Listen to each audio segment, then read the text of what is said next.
በድሮ ጊዜ በአንድ ጫካ ውስጥ የሚኖሩ አንበሶች ነበሩ። ከዕለታት አንድ ቀን አንድ አዳኝ ሰው ከነዚህ አንበሶች መኖሪያ ስፍራ ሄዶ ልትወልድ የደረሰች አንዲት ሴት አንበሳ አድኖ ይዞ ወደ መኖሪያው ተመለሰ። ይህችንም ሴት አንበሳ ወደ ቤቱ ወስዶ እስክትወልድ ድረስ ከሽቦ አጥር ባዘጋጀው መኖሪያ ቤቱ ውስጥ አስቀመጣት። ከተወሰኑ ቀናት በኋላ ይህች ሴት አንበሳ 2 አንበሶችን ወለደች።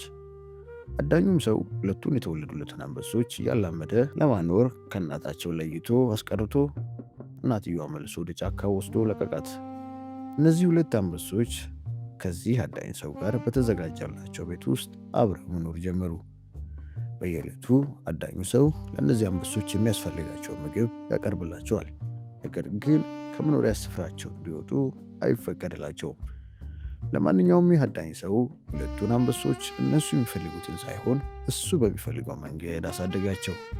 ምንም እንኳን አንበሶቹ ከአዳኙ ሰው የሚበልጥ ኃይልና ጉልበት ያላቸው ቢሆንም ይህ አዳኝ ሰው በተሰጠው ተፈጥሯዊ ጥበብ ተጠቅሞ እነዚህን አንበሶች ከቤቱ አስቀመጣቸው። ከዕለታት አንድ ቀን ይህ አዳኝ ሰው እንደተለመደው ለእነዚህ አንበሶች ምግባቸውን ሊሰጣቸው ወደ ቤታቸው ሲጠጋ እነዚህ 2 አንበሶች ልክ እንደ ሰው እርስ በርስ ሲነጋገሩ አደመጠ።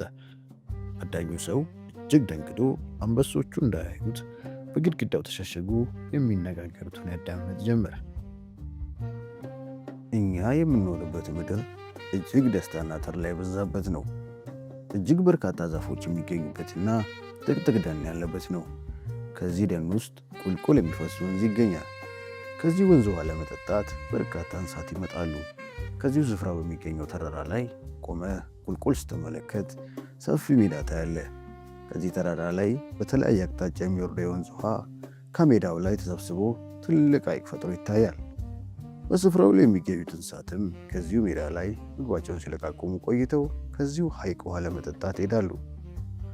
አንተም ከተራራው ላይ ቀስ ብለህ በኩራት በመውረድ ከዚሁ ከሜዳው ላይ ፈሶ የሚገኙት እንስሳት መካከል ቀልብ ያረፈባትን አንዷን እንስሳን መርጠህ አድነህ ከያዝክ በኋላ የሚበቃያን ያልበልተህ የቀረው ለሌሎች አራዊቶች ትተህ ውሃ ለመጠጣት ትሄዳለህ። ውሃ ጠጥተህ ስትመለስ የአንድ ዛፍ ጥላ ስር ተኝተህ በተድላና በደስታ ትገላበጣለህ። እኛ ነገ የምንገባባት ምድር ኑሮ ይህ ነው አለ አንደኛው አንበሳ በተመስጦ ለሚያዳምጠው ወንድሙ። አዳኙ ሰው የእነዚህን አንበሶች ንግግር ሲሰማ እጅግ ደነገጠ። እነዚህ 2 አንበሶች በመጀመሪያ ደረጃ ላይ እንዴት እንደ ሰው ሊነጋገሩ ቻሉ ሲል ራሱን ጠየቀ። ለዚህ ጥያቄው ላይ ስላላገኘ መልሶ ራሱን እሺ ይህስ ይሁን ልበል፣ ደግሞስ ወገኖቻቸው በነፃነት የሚኖሩበትን የደን ስፍራ መኖሩ ማን ነገራቸው ሲል ራሱ መልሶ ጠየቀ። አዳኙ ሰው በዚህ ግራ በተጋባ ሁኔታ ውስጥ ሆኖ ወደ አንበሶቹ ሄደ። 2ቱ አንበሶች ከቀድሞ ሁኔታቸው በተለየ ሁኔታ ይዞላቸው ለመጣው ምግብ እምብዛም ትኩረት ሳይሰጡት በተረጋጋ ሁኔታ ውስጥ ሆነው አዳኙ ሰው ሊናገር የፈለገውን ነገር ለማዳመጥ ይመለከቱት ጀመር። ስታወሩ የነበሩትን ሁሉንም ነገር ሰምቻለሁ። ለማንኛውም ጥሩ ህልም ብታልሙ ይህ ህልማችሁ እውነት ለመሆን በመጀመሪያ የሽቦ አጥር ከእናንተ ፊት ገለል ይገባዋል። ይህንን ደግሞ እናንተ ማድረግ አትችሉ አላቸው። ትክክል ተናግረሃል አለ አንደኛው አንበሳ ወደ ሽቦ አጥር እየተጠጋ። ትክክል ተናግረሃል። አንተ እንዳልከው ይህ የሽቦ አጥር ከፊታችን የምናነሳው እኛ ሳንሆን አንተ ነህ። ተነስ፣ የሽቦ አጥሩን አንሳና ጠቅልለህ በትከሻ ተሸክመ እኛን ተከተለን ሲል አንበሳው አዳኙን አዘዘው። አዳኙ ሰውም እንደታዘዘው የሽቦ አጥሩን ጠቅልሎ አንስቶ በትከሻው ተሸክሞ 2ቱን አንበሶች ተከተላቸው። 2ቱ አንበሶች ወገኖቻቸው በሚገኙበት ጫካ በሚገኘው ተራራ ላይ እንደደረሱ ይኸው ያለምነው ይሁን የተናገርነው እውነት ነው።